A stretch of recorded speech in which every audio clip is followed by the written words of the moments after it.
Olá, queridos amigos. Eu sou um servo de Deus. Essa é a nossa gota de sabedoria de hoje. Sexta gota dessa série Coração Saudável.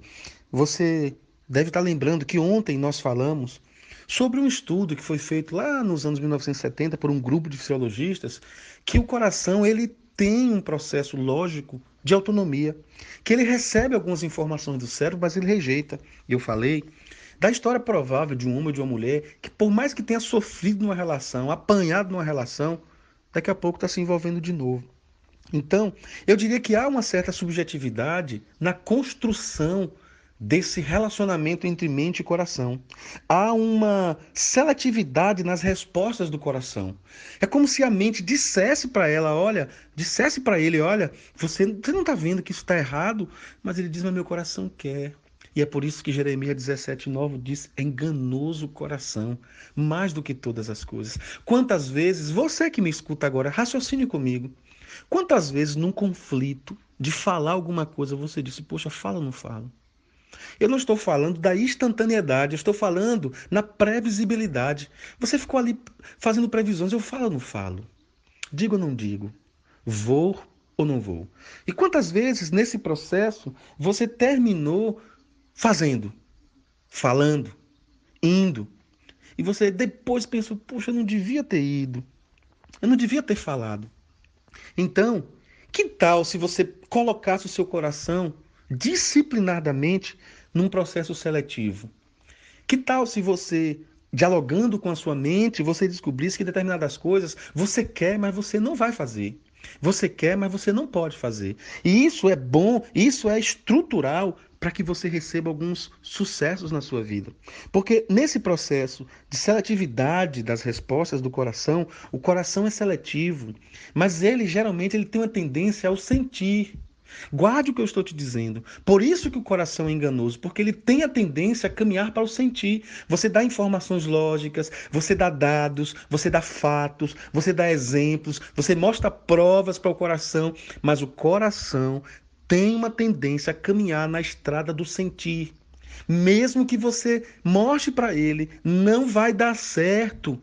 Você já quebrou a cara, mas o coração, no processo de seletividade, ele tem uma tendência aí pelo sentir. Com isso, eu creio que muitos indícios irão aparecer. E esses indícios vão mostrando pra gente que, de fato, o coração tem vontade própria. Que o coração, ao comunicar-se com o cérebro, ele vai dizendo ao cérebro: olha, você é inteligente, você me mostrou dados, você me mostrou fotos, você me mostrou muitas provas, mas eu não quero. E o coração, ele começa a ser arredio ao pensamento. E aí, meus irmãos, como nós lemos naquele texto de Provérbios 4, versículo 20 até o 22, filho meu, atenta para as minhas palavras. Olha, um coração que vive pela seletividade, escolhe pelo sentir, ele vai pagar um preço muito alto. Eu tive uma experiência recentemente com um rapaz bem querido. Geralmente, quando eu estaciono o carro, ele vende um caldo de cana. Às vezes eu paro, vou tomar o caldo de cana com ele, converso um pouquinho com ele. E ele um dia me disse assim: Pastor, posso te fazer uma pergunta? Eu falei: Pode. O que pode estar errado com uma pessoa que não consegue ser feliz? Gente, que pergunta difícil, que pergunta muito complicada para um pastor. E ele me deixou sem resposta. Eu fui para casa, falei: Jesus, o que eu vou responder para esse rapaz? Passou o tempo. Eu disse: Você pode me contar a sua história? E ele começou a me contar a história dele. A primeira pessoa que ele se envolveu, ele ganhou a pessoa com presentes. Ele disse: se eu der muitos presentes, ela vai ser minha. E ele começou a dar presentes. E um dia ela disse para ele, ela foi honesta, ela disse: olha, eu não estou preparado para uma relação. Ele disse: então tenta. E eles ficaram juntos um ano. Depois ela disse: eu não quero mais. A segunda pessoa, ele disse: eu não vou dar mais presentes. Ele simplesmente se fechou, porque com a outra ele deu muitos presentes, para essa ele se fechou. Ele não deu muito tempo, ele não deu muito diálogo, e ele não entendeu o processo da individualidade do ser. E como o ser ele é individual, se nós formos tratar todas as pessoas da mesma forma, nós vamos nos tornar robôs. E aí eu fui explicando para ele: olha, a vida é feita de escolhas. de momentos e de análise. Viva de acordo com as percepções do dia a dia. Não trate uma pessoa como se fosse a outra. Não viva com essa como se fosse a outra. Vá dando passos, pedindo a Deus. Salmo 119, 105 diz: lâmpada para os teus pés é a minha palavra.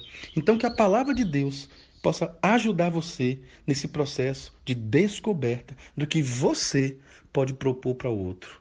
Deus, obrigado por mais essa gota, Senhor. Pelo teu Espírito Santo eu te agradeço, porque eu quero ter um coração saudável, e não apenas em uma área. Eu quero ter um coração saudável em todas as áreas, em nome de Jesus. Amém.